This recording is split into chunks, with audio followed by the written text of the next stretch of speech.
देख रहे हैं आप तक न्यूज और मैं हूं आपके साथ आरती सिंह आजाद और रुक करते हैं खास खबरों की ओर। बाड़ी क्षेत्र सेपऊ में पुलिस उप अधीक्षक कार्यालय पर पुलिस अधीक्षक धर्मेंद्र सिंह द्वारा सेपऊ सीओ सर्किल के सभी थाना प्रभारियों की क्राइम बैठक ली गई। बैठक में पुलिस अधीक्षक ने बारी बारी से थाना प्रभारियों से पेंडिंग मुकदमों के बारे में जानकारी लेते हुए वर्ष भर में किस तरह के अपराधों का ग्राफ बढ़ा है, वहीं लूट और बाइक चोरी जैसी घटनाओं के बारे में भी जानकारी ली। वहीं उपाधीक्षक विजय कुमार सिंह कार्यालय से संबंधित मुकदमों के बारे में जानकारी लेकर आवश्यकता अनुसार दिशा निर्देश दिए। वहीं बैठक में थाना सेपऊ अनिल गौतम, कोलारी थाना प्रभारी वीरेंद्र मीणा, कंचनपुर थाना प्रभारी हेमराज शर्मा मौजूद रहे। वहीं स्थानीय नागरिक कांग्रेस के पूर्व ब्लॉक अध्यक्ष हरि सिंह परमार, विनोद शर्मा, पार्वती नहर परियोजना के अध्यक्ष योगेश तिवारी, मुकेश पाराशर पुलिस अधीक्षक ने माला पहनाकर स्वागत किया और पुलिस अधीक्षक ने स्थानीय लोगों से भी पुलिस की कार्यशैली और आपराधिक वारदातों के बारे में जानकारी ली। आज सेपऊ सर्कल के एसएचओज और सीओ की क्राइम मीटिंग थी, जिसमें जो पेंडिंग केसेस हैं उसका एक रिव्यू हुआ और इस साल अभी तक अपराध की क्या स्थिति रही है, क्या किस हेड में अपराध बढ़ा है, कहाँ कम हुआ है और हम लोग और क्या बेहतर कर सकते हैं, इस पे भी चर्चा हुई। कुछ लूट के प्रकरण और मोटरसाइकिल चोरी के प्रकरणों पे भी चर्चा हुई कि उनमें क्या प्रोग्रेस है और उन पे अंकुश लगाने के लिए आगे क्या स्ट्रैटेजी रखना है। जनपद जालौन में प्राइवेट अस्पताल की लापरवाही से नवजात की हुई मौत। आपको बता दें कि जनपद जालौन के उरई शहर में कालपी रोड पर स्थित कान्हा अस्पताल है। बाहर से आए मरीज की कान्हा अस्पताल में डिलीवरी हुई थी। डिलीवरी के बाद बच्चे को भी दिक्कत आई, लेकिन स्टाफ ने ज्यादा तवज्जो ना दी, जिसके चलते समय बीतता गया और बच्चे की मौत हो गई। बाद में डॉक्टर ने बच्चे को देखा तो जरूर, लेकिन यह कहकर टाल दिया कि मेरे पास कोई बच्चे वाला डॉक्टर नहीं है, अन्यथा इसको बाहर ले जाएं। लेकिन जब तक बच्चे की मौत हो चुकी थी, गुस्साए परिजनों ने कान्हा अस्पताल के सामने ही बच्चे के शव को गोद में रखकर मुर्दाबाद के नारे लगाए। सूचना मिलते ही मौके पर पहुंची उरई कोतवाली पुलिस ने परिजनों को बहुत समझाने बुझाने की कोशिश की, लेकिन परिजन अस्पताल को बंद करने की मांग करते रहे। परिजनों का कहना है कि आज हमारे साथ ऐसा हादसा हुआ है, कहीं दूसरों के साथ ना हो, लेकिन पुलिस के समझाने पर परिजन माने और रास्ता खोल दिया। पूरा मामला जनपद जालौन के उरई कोतवाली क्षेत्र के कालपी रोड पर बने कान्हा अस्पताल का है। यहाँ की डॉक्टर का कहना ये था कि यदि आप सेपरेट रूम लेती तभी आपके बच्चे केयर होती है और जनरल वार्ड में कोई केयर नहीं होती है। मेरी रिस्पांसिबिलिटी नहीं है, मैंने बच्चा दे दिया और जच्चा दे दी, इसके बाद मेरी रिस्पांसिबिलिटी खत्म। ये कहना है कान्हा हॉस्पिटल के डॉक्टर्स का। आपने बच्चे को एडमिट नहीं बिल्कुल, बच्चे की कोई भी केयर नहीं है। बच्चा देने के बाद कोई भी केयर नहीं हुई, बच्चे की कोई हमें जिम्मेदारी नहीं है। और जब सुबह कहा गया बच्चे के लिए कि बच्चा बहुत रो रहा है, बिल्कुल शांति नहीं हो रहा, तो बोला कि बच्चे ही तो रोते ही हैं, अगर जाना है तो आप बाहर दिखला लीजिए, अग्रवाल डॉक्टर के यहाँ चले जाइए, वहाँ दिखा लीजिए। ये कहना रहा यहाँ के डॉक्टरों का। इसके बाद लेके गए वहाँ से, तो वहाँ कुछ था ही नहीं बच्चे, वहाँ मना कर दिया गया, खाली हाथ वहाँ से वापस आना पड़ा। ये है कहानी। इसमें आपका क्या मानना है, इसमें किसकी लापरवाही है? 100% डॉक्टरों की रिस्पॉन्सिबिलिटी लूज है, लूजर एंड लूजर यहाँ के डॉक्टर्स हैं। मेरा बच्चा इनके आंखों के सामने चला गया तब बोला नहीं, और कोई एडमिट नहीं कर रहे कि मेरी रिस्पॉन्सिबिलिटी या मेरी गलती है। ये एडमिट नहीं किया इन लोगों ने।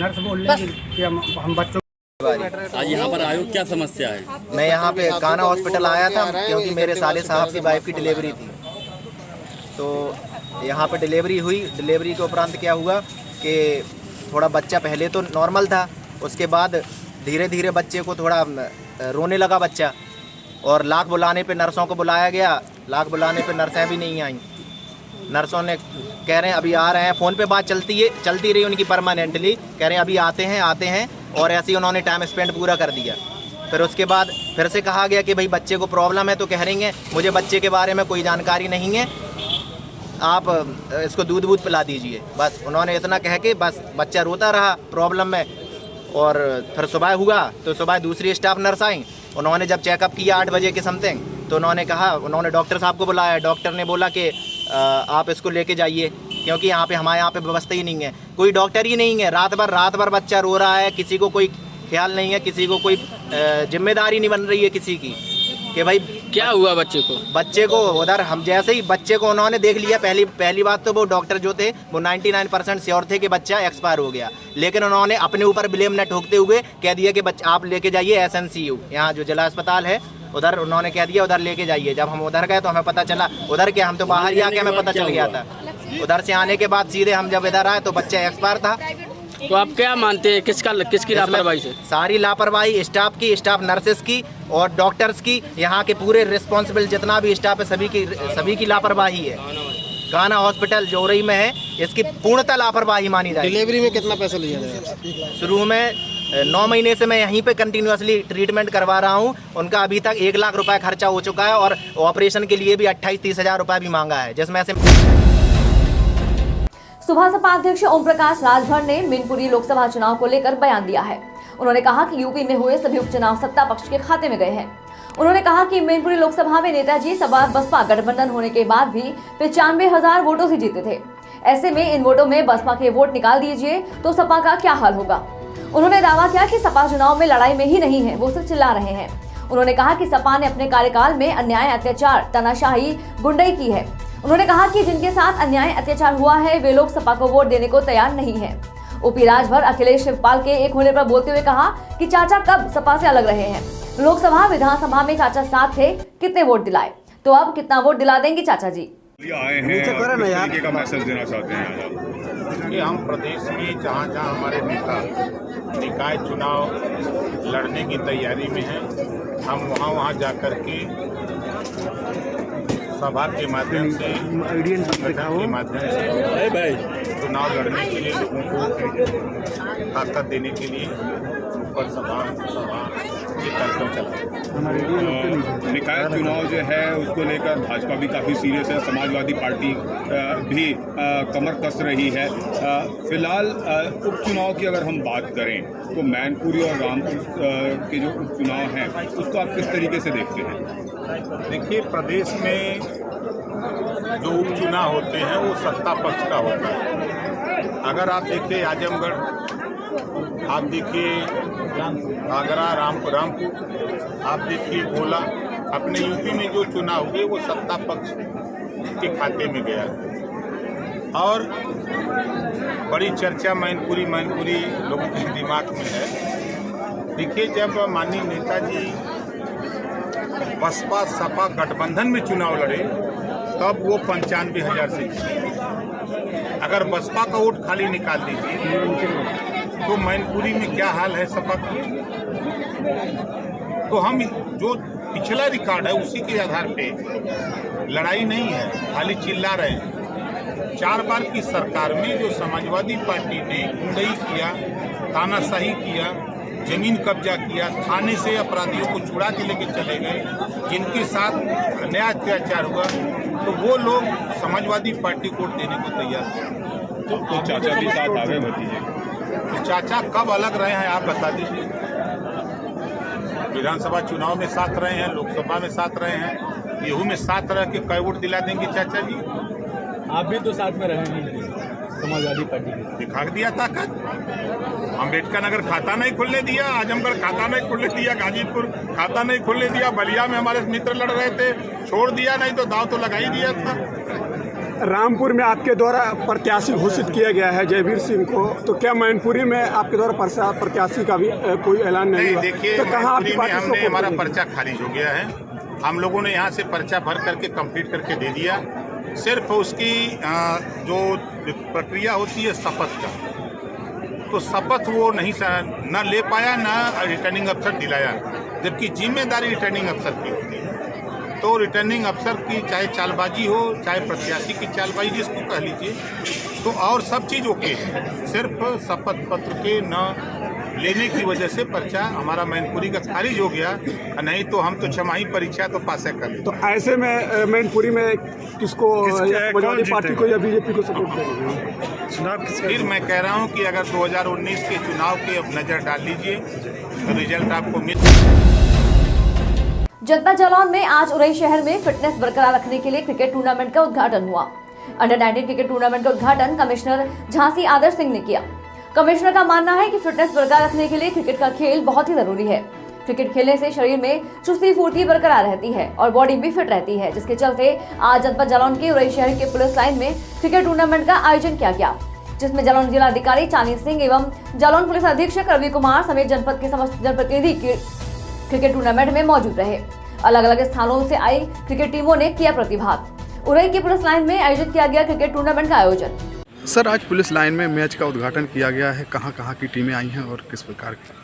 आज यहाँ पुलिस लाइन में जालौन में third chief justice Ajay Bhalla under 19 cricket tournament का उद्घाटन किया गया है। इसमें विभिन्न स्थानों से हमारी अंडर 19 की टीमें आई हैं। आज अभी इस समय पहला मैच चल रहा है और बहुत अच्छी बात है, क्योंकि इससे लोकल टैलेंट को भी बढ़ावा मिलेगा और इसमें कुछ हमारे ऐसे खिलाड़ी भी हैं जो कि नेशनल स्तर पर भी भविष्य में जाएंगे, तो बहुत अच्छी बात है और मैं सभी टीमों को बधाई देता हूँ, शुभकामनाएं देता हूँ। सभी लोग अच्छे से खेलें। विश्वविख्यात शाकाहार ही सर्वोत्तम आहार की अलख जगाने वाले बाबा जय गुरुदेव जी महाराज के आध्यात्मिक उत्तराधिकारी उज्जैन के महात्मा बाबा उमाकांत जी महाराज ने बक्सी का तालाब लखनऊ में अपने एक दिवसीय सत्संग कार्यक्रम को संबोधित करते हुए कहा कि यह संसार ही दुखों का सागर है। यहाँ पर कोई सुखी नहीं है। इंसान दुनिया की वस्तुओं को इकट्ठा करने में इतना व्यस्त हो गया है कि वह अपने घर, अपने मालिक को भूल गया है और यह भी भूल गया है कि एक दिन इस नाशवान संसार से हमें भी जाना है। आगे उन्होंने यह भी कहा कि यह मानव शरीर प्रभु को पाने अपने निज घर जाने के लिए मिला है। इस शरीर के रहते समय के संत सदगुरु से रास्ता लेकर नाम की कमाई करके मुक्ति मोक्ष को पा सकता है। इस मानव शरीर में यदि प्रभु की प्राप्ति नहीं हुई तो फिर नरकों और 484 लाख योनियों में जाना पड़ेगा। शाकाहार के बारे में बताते हुए कहा कि मनुष्य का भोजन मांसाहार नहीं है। लोगों को शाकाहारी, सदाचारी, नशा मुक्त, खुदापरस्त रहना चाहिए, जिससे तकलीफों से बचत हो सके। महाराज जी ने कहा कि रोज सुबह शाम जय गुरुदेव नाम की नाम ध्वनि बोलने से लोगों को दुख तकलीफ में आराम मिलने लगता है।